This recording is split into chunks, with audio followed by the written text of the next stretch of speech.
हम डिस्कस करेंगे केमिस्ट्री का chapter number 3, carbon its compound. Carbon and its compound.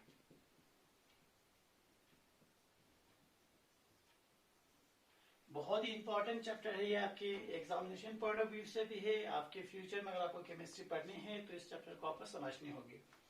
तो सबसे पहले हम इस चैप्टर को पढ़ते क्यों है? क्योंकि कार्बन जो होता है, कार्बन के बहुत सारे कंपाउंड्स आपके पास होते हैं। कार्बन जो होते हैं इसे एसेंशियल एलिमेंट माने जाते हैं। कार्बन इसे एसेंशियल एलिमेंट आपके होते हैं, क्योंकि कार्बन आपके हर कंपाउंड के अंदर मौजूद होते हैं। आपके प्रोटीन्स होंगे, कार्बोहाइड्रेट्स होंगे, फैट्स होंगे, हर किसी के अंदर आपके कार्बन मौजूद होते हैं और उसके बहुत सारे कंपाउंड्स पाए जाते हैं। तो अगर हम कंपाउंड कार्बन को देखेंगे तो कार्बन का जो एटॉमिक नंबर होंगे, एटॉमिक नंबर कितना होंगे 6। अगर हम इसकी इलेक्ट्रॉनिक कॉन्फ़िगरेशन करते हैं तो के शेल में 2 इलेक्ट्रॉन होंगे, एल शेल में भी क्या होंगे 4 इलेक्ट्रॉन आपके होंगे। तो कार्बन के बहुत सारे कंपाउंड्स क्यों पाए जाते हैं? सबसे बेसिक क्वेश्चन यही होते हैं कि कार्बन के बहुत सारे कंपाउंड्स क्यों पाए जाते हैं। तो इसका मेन 2 प्रॉपर्टीज होते हैं। पहला होते हैं टेट्रावैलेंसी, दूसरा होता है आपका केटानेशन। इन्हीं 2 प्रॉपर्टीज की वजह से कार्बन के बहुत सारे कंपाउंड्स पाए जाते हैं। पहला आपका टेट्रावैलेंसी। टेट्रावैलेंसी के मतलब होते हैं, इसके वैलेंसी कितना होता है 4 होते हैं। तो हम जानते हैं कार्बन की के शेल में 2 इलेक्ट्रॉन है, एल शेल में 4 इलेक्ट्रॉन है। तो इसके पास 2 ऑप्शन होते हैं कार्बन के पास, या तो ये 4 इलेक्ट्रॉन को लॉस कर दो, हीलियम की तरह बन जाते हैं।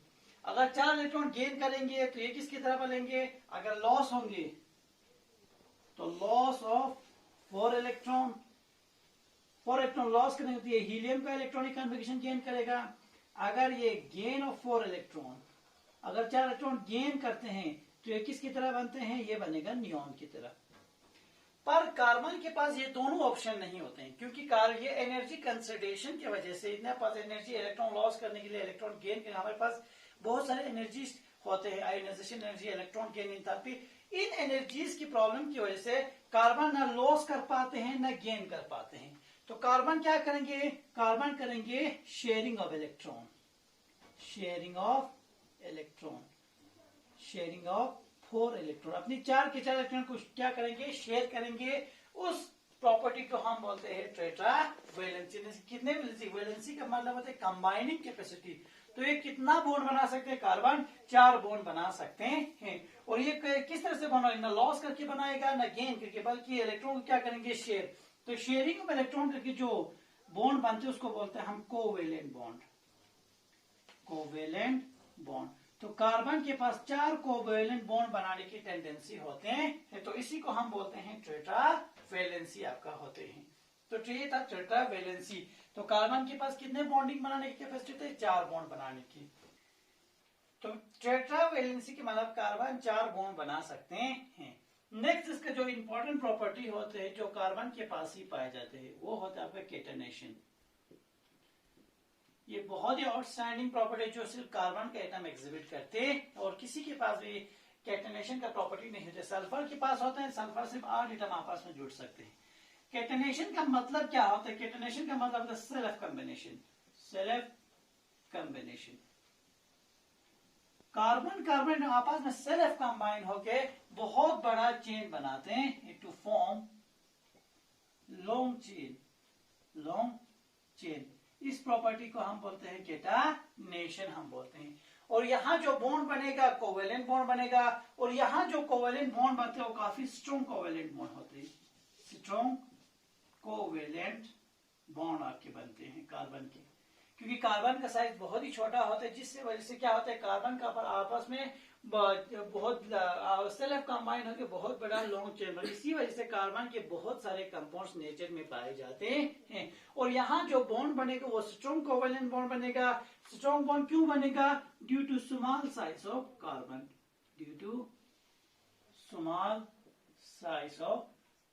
एटम। क्योंकि कार्बन एटम का साइज बहुत ही छोटा, जिससे वजह से इसमें जो बॉन्ड बनते हैं वो काफी स्ट्रॉन्ग बॉन्ड बनते हैं। तो ये दूसरा प्रॉपर्टी था कि कार्बन इतने सारे कंपाउंड्स कैसे बना लेते हैं। तो इसका 2 मेन रीजन था, एक था टेट्रावैलेंसी और दूसरा था आपका केटनेशन आपका होते हैं।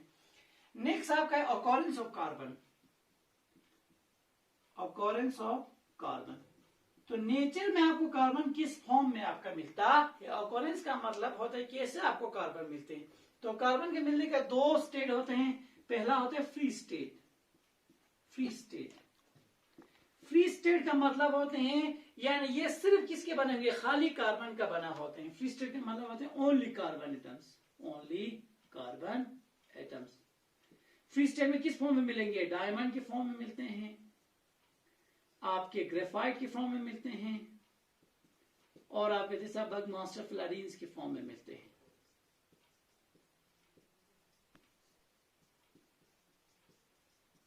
ये फ्री स्टेट होते हैं कार्बन के। इन तीन, ये डायमंड, ग्रेफाइट और बर्गमास्टर फ्लोरीन्स होते हैं, ये तीनों कार्बन के फ्री स्टेट। ये सिर्फ किसके, खाली किसके बने होंगे, कार्बन एटम्स के बने होते हैं। दूसरा जो कार्बन के मिलने के स्टेट्स होते हैं वो होते हैं कंबाइंड स्टेट। कंबाइंड स्टेट आपका होते हैं। कंबाइंड का मतलब है दूसरे किसी और आइटम के साथ कंबाइन हुआ हुआ, जैसे कि आपका पेट्रोलियम जो होते हैं वो बहुत ही बड़ी एग्जांपल होते हैं कार्बन का कंबाइंड स्टेट का। पेट्रोलियम में कार्बन दूसरे एटम के, या कार्बन के साथ, कार्बन ऑक्सीजन के साथ, कार्बन हाइड्रोजन के साथ, दूसरे औरों के साथ मिलकर अगर कंपाउंड बनाएंगे तो उसको हम बोलते हैं कंबाइंड स्टेट। जैसे आपके फैट्स होते हैं, या आपके कार्बोहाइड्रेट होते हैं, या आपके पेट्रोलियम होते हैं, इनमें कार्बन कंबाइंड फॉर्म। कंबाइंड का मतलब है दूसरे आइटम के साथ ये कंबाइंड होके मिलते हैं, उस स्टेट को हम बोलते हैं कंबाइंड स्टेट। तो इन दो फॉर्म में कार्बन हमें पाए जाते हैं, एक फ्री स्टेट में, दूसरा कंबाइंड स्टेट। फ्री स्टेट का मतलब ओनली कार्बन एटम्स होंगे, कंबाइंड स्टेट का मतलब होते हैं दूसरे एटम के साथ ये कंबाइंड होके बनते हैं, उस चीज को हम बोलते हैं कंबाइंड। उसमें फैट्स होंगे, पेट्रोलियम, कार्बोहाइड्रेट, प्रोटीन, इन सब के अंदर आपके कार्बन मौजूद होते हैं, उन स्टेट को हम बोलते हैं कंबाइंड स्टेट हम बोलते हैं। तो आपकी प्रॉपर्टी होते हैं वो होते हैं electrons of carbon. Electrons of carbon, इलेक्ट्रोप्स। इलेक्ट्रोप्स किस चीज को कहते हैं, इलेक्ट्रोप्स का मतलब होते हैं है कार्बन एटम, लेकिन इनका जो फिजिकल एग्जिस्टेंस होते हैं वो डिफरेंट फॉर्म में पाए जाते हैं। है हमारा क्या, कार्बन एटम्स, लेकिन इसका जो फिजिकल एग्जिस्टेंस होते हैं, फिजिकल एग्जिस्टेंस इज डिफरेंट। यानी बना किसका होगा, कार्बन का होगा, लेकिन फिजिकली ये क्या होगा, इनका जो एग्जिस्टेंस पाने का जो एग्जिस्टेंस होते हैं वो डिफरेंट फॉर्म में ये पाए जाते हैं, उस चीज को हम बोलते हैं electrons of carbon. Electrons of elements, elements बहुत सारे एलिमेंट्स के आपके इलेक्ट्रॉन्स पाए जाते हैं। उसी तरह से मेनली हम कार्बन डिस्कशन कर रहे हैं, कार्बन के 3 इलेक्ट्रॉन्स पाए जाते हैं। है ये कार्बन का बना होगा, लेकिन इनका जो एग्जिस्टेंस होता है वो डिफरेंट फॉर्म में हमें पाए जाते हैं। जैसे पहला होगा आपका डायमंड होगा, दूसरा आपका क्या होते हैं, दूसरा आपका ग्रेफाइट होते हैं, तीसरा आपका क्या होगा, बर्गमास्टर फ्लोरीन्स आपका होगा।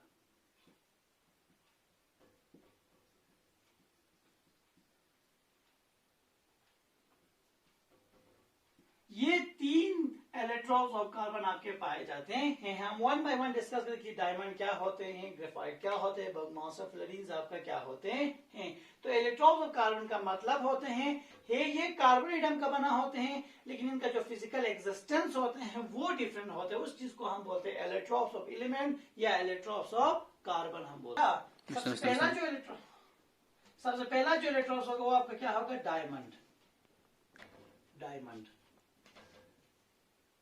तो डायमंड क्या चीज होते हैं, डायमंड हम सब जानते हैं कलरलेस, ट्रांसपेरेंट और हार्डेस्ट सबस्टेंस। कलरलेस होते हैं, दूसरा ये ट्रांसपेरेंट, और ये क्या होता है, काफी हार्डेस्ट सबस्टेंस माने जाते हैं। हार्डेस्ट सबस्टेंस, डायमंड से बड़ा कोई, डायमंड से ज्यादा कोई हार्डेस्ट सबस्टेंस अभी तक कोई नहीं पाया गया, इसको सबसे बड़ा सबसे ज्यादा हार्डेस्ट सबस्टेंस मानते हैं। और ये जो होते हैं वो बेड कंडक्टर होते हैं, बेड कंडक्टर, बेड कंडक्टर होते हैं। और दूसरा इसके क्या होता है, ब्रिलियंस होते हैं, ये काफी चमकदार होते हैं। तो डायमंड की प्रॉपर्टी से, डायमंड जो होते हैं वो कलरलेस होते हैं, ट्रांसपेरेंट होते हैं, hardest substance, bad conductor electricity होते हैं, और ये काफी चमकदार, ब्रिलियंस आपका होते हैं, इसके काफी चमक होते हैं। और आप हम कैसे पता लगा सकते हैं कि डायमंड आपका कार्बन का बना होगा? तो इसके लिए आप सिंपल एक चीज कर सकते हो, डायमंड को आप बर्न कर दो। जब आप डायमंड को बर्न करते हो तो वहां से सिर्फ आपको कार्बन डाइऑक्साइड मिलेंगे और कुछ भी नहीं बचता है, नथिंग इज लेफ्ट। तो हम वहां से पता लगा सकते हैं कि जो डायमंड होता है वो खाली किसका बना होता है? कार्बन का बना होता है। तो हम इसके स्ट्रक्चर डिस्कस करेंगे, कार्बन का स्ट्रक्चर क्या होते हैं। अगर हम कार्बन के स्ट्रक्चर देखेंगे, कार्बन डायमंड के अंदर एक कार्बन एटम नेक्स्ट कितने के साथ जुड़ा होता है? नेक्स्ट 4 कार्बन एटम के साथ जुड़ा होता है। नेक्स्ट किसके फॉर्म में? इन टेट्राहेड्रल।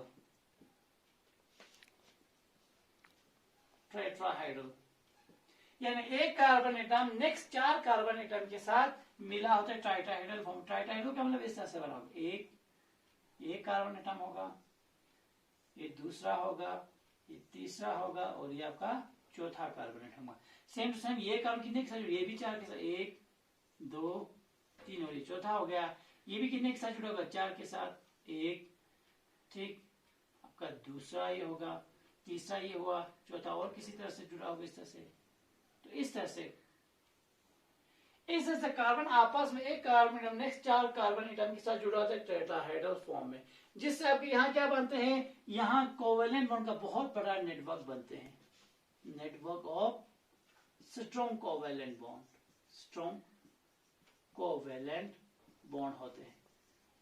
इसीलिए कार्बन को सबसे हार्डेस्ट, इसी नेटवर्क ऑफ स्ट्रॉन्ग कोवेलेंट की बॉन्ड की वजह से कार्बन जो होते हैं वो सबसे हार्डेस्ट सब्सटेंस होते हैं।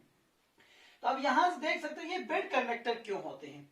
अब यहां से देख सकते हैं एक कार्बन एटम नेक्स्ट कितने के साथ जुड़ा होता है? 4 के साथ। अभी हमने डिस्कशन किया था कि कार्बन की जो वैलेंसी होता है वो टेट्रा वैलेंसी होता है, 4 वैलेंसी। यहाँ के 4 इलेक्ट्रॉन जो होते हैं वो किस में हिस्सा लेते हैं? बॉन्डिंग में हिस्सा ले रहे हैं। इसके पास कोई भी फ्री इलेक्ट्रॉन मौजूद नहीं होते हैं। फ्री इलेक्ट्रॉन नहीं होगा तो इसीलिए क्या होगा? बेड कंडक्टर ऑफ इलेक्ट्रिसिटी होगा। क्यों बेड कंडक्टर? क्योंकि 4 जो इलेक्ट्रॉन्स होते हैं ऑफ कार्बन जो होते हैं, कार्बन एटम जो होते हैं, take part in bonding, take part in bonding. 4 के 4 इलेक्ट्रॉन बॉन्डिंग में हिस्सा लेते हैं। नो फ्री इलेक्ट्रॉन, इसके पास कोई फ्री इलेक्ट्रॉन आपके मौजूद नहीं होते हैं। इसी फ्री इलेक्ट्रॉन नहीं होने की वजह से जो आपके डायमंड होते हैं वो बेड कंडक्टर ऑफ इलेक्ट्रिसिटी आपके माने जाते हैं, क्योंकि इसके पास कोई भी फ्री इलेक्ट्रॉन मौजूद नहीं है। तो ये तो डायमंड का स्ट्रक्चर कि एक बार फिर से बता रहा हूं, डायमंड में एक कार्बन नेक्स्ट 4 के साथ जुड़ा होता है, इन्हें टेट्राहेड्रल फॉर्म में जुड़ा होते हैं, जिससे क्या हो जाते हैं? इसमें अनलिमिटेड कार्बन एटम मौजूद होते हैं, जिसके कार्बन के बहुत बड़े कोवेलेंट बॉन्ड के एक नेटवर्क बनते हैं, जिसकी वजह से ये कार्बन बहुत हार्डेस्ट, इसीलिए हार्डेस्ट सब्सटेंस होते हैं। दूसरा चीज, ये बेड कंडक्टर क्यों होते हैं? इसलिए बेड कंडक्टर होते हैं क्योंकि इसके पास जो 4 इलेक्ट्रॉन कार्बन के पास तो वो 4 के 4 इलेक्ट्रॉन बॉन्डिंग में हिस्सा लेते हैं, इसके पास कोई फ्री इलेक्ट्रॉन आपके बचते नहीं, जिससे ये बेड कंडक्टर आपके होते हैं। अगर हम ब्रिलियंस की बात किया जाए, आपने अभी नहीं पढ़े होंगे, क्रिटिकल एंगल इसका बहुत ही कम होते हैं, जिसकी वजह से डायमंड में क्या होता है? रिफ्लेक्शन और रिफ्लेक्शन दोनों होते हैं, जिसकी वजह से बहुत ही ब्रिलियंट सब्सटेंस आपका होता है। वो आप हायर क्लासेस में आपको डिस्कस करेंगे कि क्रिटिकल एंगल क्या होते हैं, पर अभी इतना याद रखने से क्रिटिकल एंगल बहुत ही लो होते हैं, जिसकी वजह से क्या होता है? टोटल इंटरनल रिफ्लेक्शन होते हैं और रिफ्लेक्शन की वजह जिसकी वजह से काफी ब्रिलियंट सब्सटेंस आपका होता है। नेक्स्ट होंगे uses of diamond, uses of diamond. तो हम डायमंड को कहाँ इस्तेमाल करते हैं? तो डायमंड के इस्तेमाल ज्वेलरीज में करेंगे। ज्वेलरीज में जो आपके ज्वेलरीज होते हैं फीमेल जो इस्तेमाल करते हैं, या बहुत और भी जगहों पर इस्तेमाल करते हैं, डेकोरेशन के लिए हम इस्तेमाल करते हैं, मेनली ज्वेलरीज में हम इस्तेमाल करते हैं। उसके अलावा ये हार्डेस्ट सब्सटेंस होते हैं, तो हम गिलास कटर, इस गिलास कटर में इस्तेमाल करते हैं। गिलास कटर या के ड्रिलिंग मशीन जो होते हैं उनमें इस्तेमाल आपके करते हैं डायमंड का। ड्रिलिंग मशीन होते हैं या गिलास कटर होते हैं, उनमें हम इस्तेमाल करते हैं। और उसके अलावा इसको कहाँ इस्तेमाल करते हैं कि आपके आई से जो कैटरेक्ट होते हैं, शार्प एजेस जो डायमंड होते हैं, वो आई से कैटरेक्ट को रिमूव करने के लिए इस्तेमाल करते हैं। To remove cataract, to remove cataract. Eye से कैटरेक्ट को रिमूव करने के अलावा, या आपने ह्यूमन आई में पढ़े होंगे कि कैटरेक्ट आपके क्या होते हैं, एक आई के डिजीज होते हैं जिसमें क्लॉडी सबसेंस आपके आई के ऊपर आ जाते हैं। उसको रिमूव करने के लिए हम शार्प एजेस डायमंड का इस्तेमाल करते हैं। तो ये था यूजेस ऑफ डायमंड। तो डायमंड ज्वेलरीज में इस्तेमाल होंगे, गिलास कटर में इस्तेमाल होंगे, ड्रिलिंग मशीन में आपके इस्तेमाल किए जाते हैं, और आई से कैटरेक्ट को रिमूव करने के लिए शार्प एजेस डायमंड का हम इस्तेमाल करते हैं। नेक्स्ट जो इलेक्ट्रोड होता है ग्रेफाइट जो होते हैं वो ब्लैक रेडिश कलर के होते हैं, ब्लैक रेडिश कलर होते हैं, ठीक है, ओपेक होते हैं, ठीक है, और ये जो होते हैं वो गुड कंडक्टर होते हैं।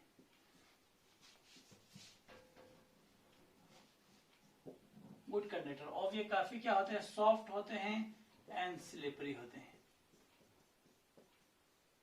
सॉफ्ट और स्लिपरी आपके होते हैं। तो ग्रेफाइट है आपका ब्लैक, ये भी इलेक्ट्रोड्स ऑफ कार्बन, ग्रेफाइट भी किसके बने होते हैं, आपके कार्बन के ही बने होते हैं। पर ये क्या होते हैं, ब्लैक ग्रेइश कलर के होंगे, ओपेक सबस्टेंस, काफी सॉफ्ट और स्लिपरी होते हैं, और ये गुड कंडक्टर ऑफ इलेक्ट्रिसिटी होते हैं। तो हम इसके ये कार्बन का बना होगा कैसे आपको पता चला, पहले ही हमने बताया था, आप इसको बॉन्ड कर दो, जब इसको बॉन्ड करते हैं तो यहाँ से खाली कार्बन डाइऑक्साइड निकलेगा, पीछे आपको कुछ भी नहीं बचेगा। तो इससे पता चलता है ये खाली प्योर किसका बने होते हैं, ये प्योर कार्बन के आपके बने होते हैं। नेक्स्ट अगर हम इसकी स्ट्रक्चर देखेंगे, तो ग्रेफाइट में क्या होता है, एक कार्बन एटम नेक्स्ट कितने के साथ जुड़े होंगे, नेक्स्ट 3 कार्बन एटम के साथ जुड़े होंगे, किसमें, इन हेक्सागोनल रिंग्स में, इन हेक्सागोनल रिंग्स में आपके होते हैं, ठीक है। यहां जो ग्रेफाइट के अंदर जो कार्बन के रिंग्स होते हैं वो लेयर्स में होते हैं, इस तरह से एक कार्बन, एक हेक्सागोनल रिंग का मतलब जिनके 6 साइडेड होते हैं, इस तरह से एक कार्बन नेक्स्ट 3 के साथ जुड़े होंगे, इस तरह से हेक्सागोनल रिंग में जुड़ा होगा। और यहां पे जो कार्बन के जो लेयर्स होते हैं इस तरह से होंगे आपके,